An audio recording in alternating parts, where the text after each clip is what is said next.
Hello everyone. Welcome back with our chapter A Bicycle in Good Repair. We have already completed the first part of this chapter. Let's go through the first part of the chapter once. The author of this story is Jerome K. Jerome.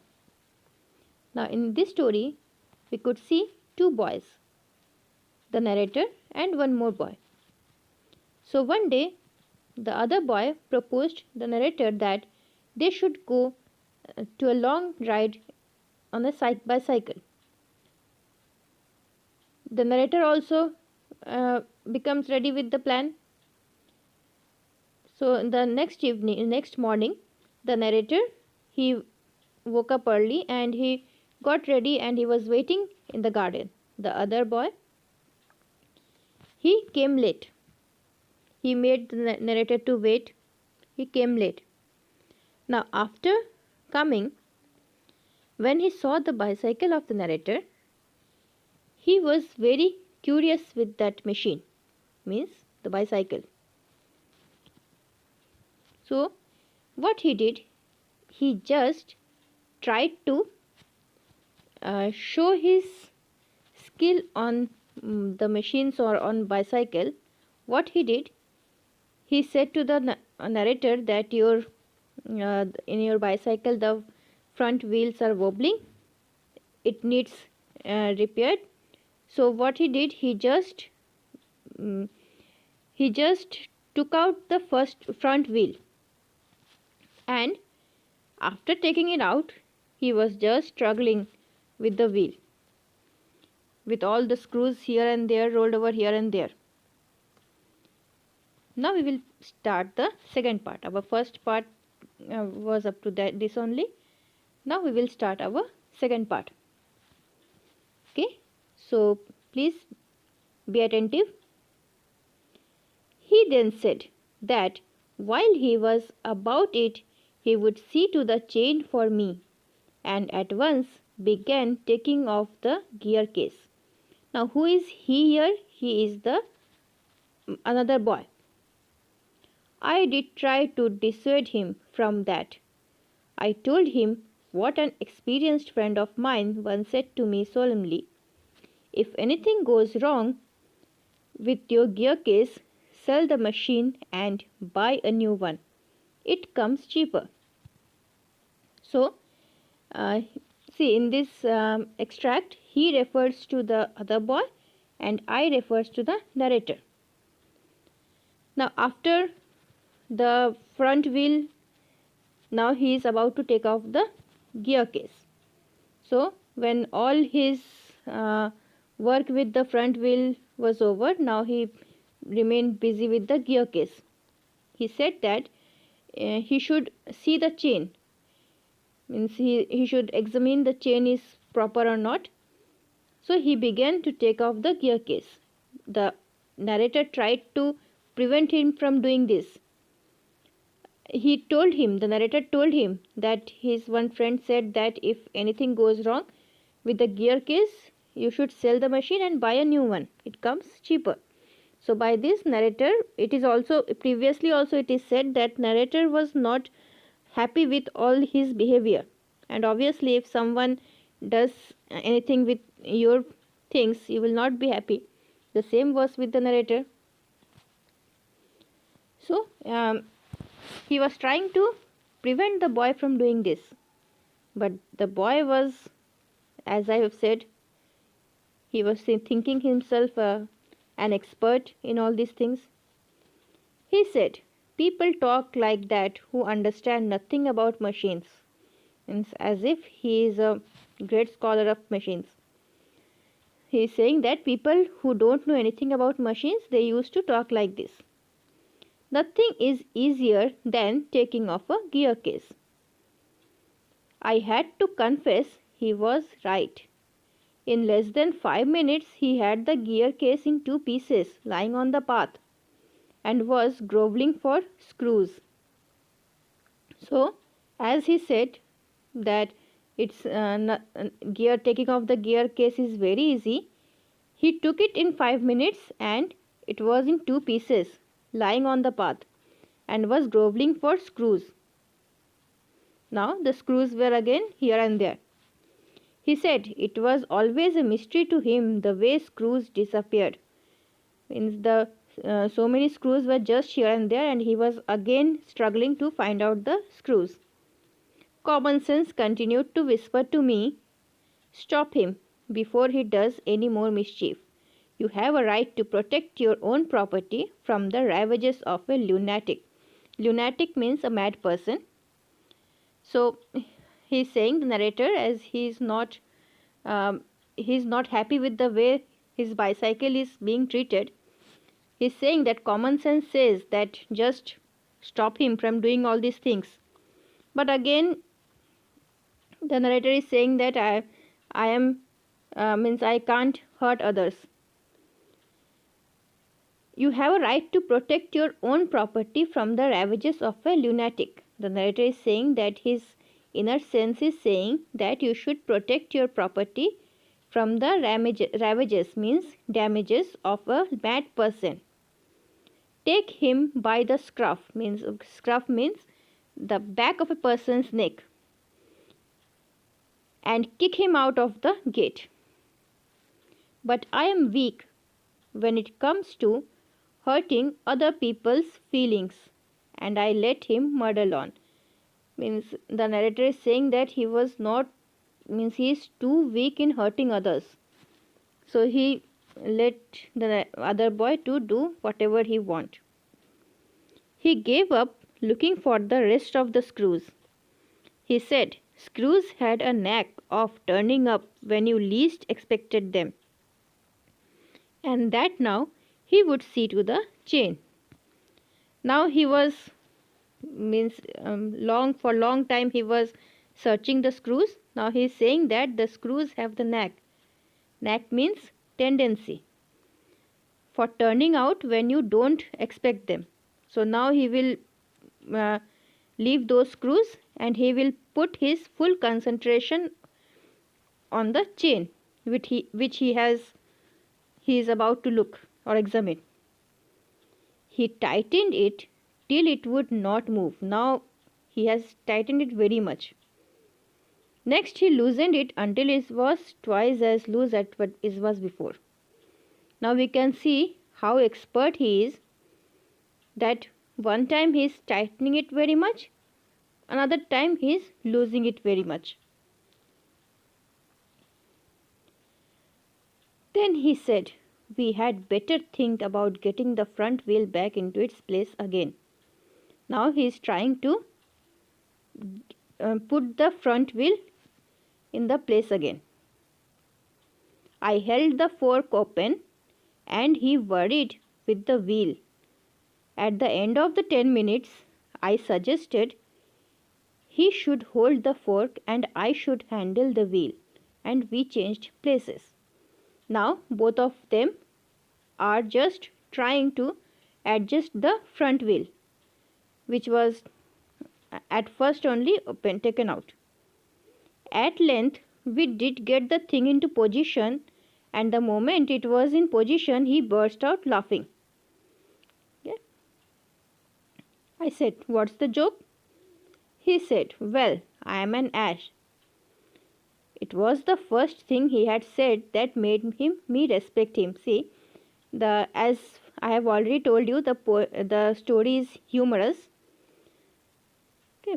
The narrator is saying that this is the first time whatever he told made me to respect him, that he is an ass.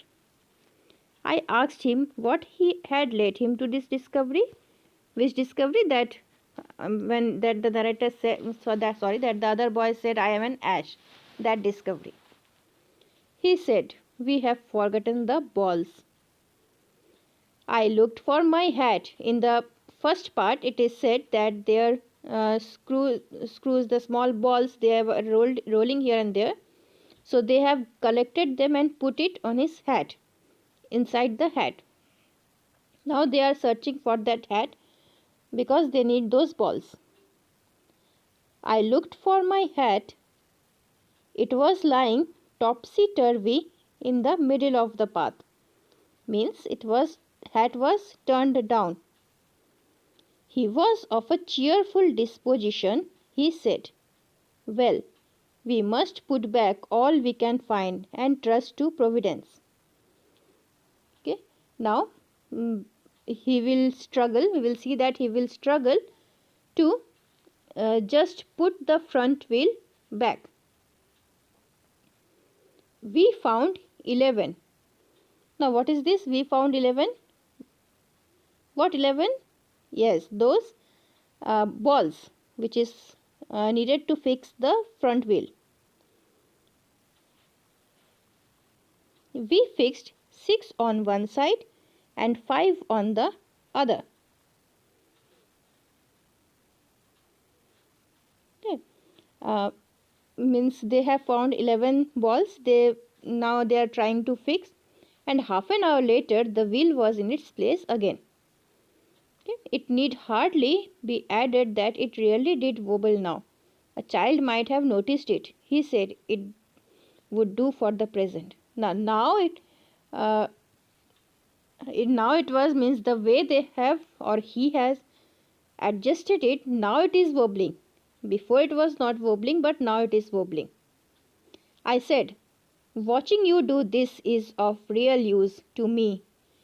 It is not only your skill that fascinates me, it's your cheery confidence in yourself, your inexplicable hopefulness that does me good." Please look for the meanings. Now, the author is trying to encourage the boy. Okay, means the author knows that the boy knows nothing. He is just good in nothing of this type of things, but he is just mocking him by encouraging. Thus encouraged, he set to work to reflex the gear case. Now, by listening to these words, he felt inspired, and he will put the gear case back. He stood the bicycle against the house and worked from the off side. Then he stood it against a tree and worked from the on side. Then I held it for him, while he lay on the ground with his head between the wheels, and worked at it from below, and dropped oil upon himself. Now he is working in different positions, sometimes off side, sometimes on side, sometimes on it. Now he dropped oil upon himself, okay, because he was working from below. Then he took it away from me and doubled himself across it, till he lost his balance and slid over to his head. Means, as he don't have any idea on how to put it, how to do it, he was just sometimes this side, sometimes that side. He slid, and the bicycle fell on his head. Then he lost his temper and tried pulling the thing. The bicycle, I was glad to see, showed spirit. Means now the narrator was feeling quite happy, because as if the bicycle is now showing its spirit. And the subsequent proceedings degenerated into little else than a rough and tumble fight between him and the machine. Okay, there was a fight going on between him and the which machine? The bicycle. One moment the bicycle would be on the gravel path and he on the top of it. The next position would be reversed. Okay, means now he is struggling very much. Sometimes this side, sometimes that side, and the bicycle is sometimes on the gravel path, sometimes he is on the gravel path. Now he would be standing flushed with victory, the bicycle firmly fixed between his legs. But his triumph would be short-lived. By a sudden, quick movement it would free itself and, turning upon him, hit him sharply over the head with one of its handles. Okay, See, these paragraphs, the author is just describing the struggle between him and the bicycle, how he is struggling, how the fight is going, with different type of adjectives. These things are described. Okay. At 1:45, dirty and disabled, cut and bleeding, he said, "I think that will do," and rose and wiped his brow. Why dirty and disabled? Because he was working with the wheels, he has taken off the gear case. Okay, so he was lying on the gravel path, sometimes bicycle on him. All these made him dirty and disabled. Cut and bleeding, when working with the machines, gave cut and bleeding also to him. Now with all these things, he said now it is okay. Means nothing is okay, but according to him it is okay. The bicycle looked as if it also had enough of it. Means it seems that the bicycle also was tired of his uh, of all his treatment, which had received most punishment, it would have been difficult to say. I took him into the back kitchen where, so far as was possible, he cleaned himself. Then I sent him home. Means their plan for going on a ride was remained a plan only. Now the other boy will now go to home. Okay, so I hope you will enjoy the story. Please read it. And the story is written in very easy words. You can easily understand it. So read properly.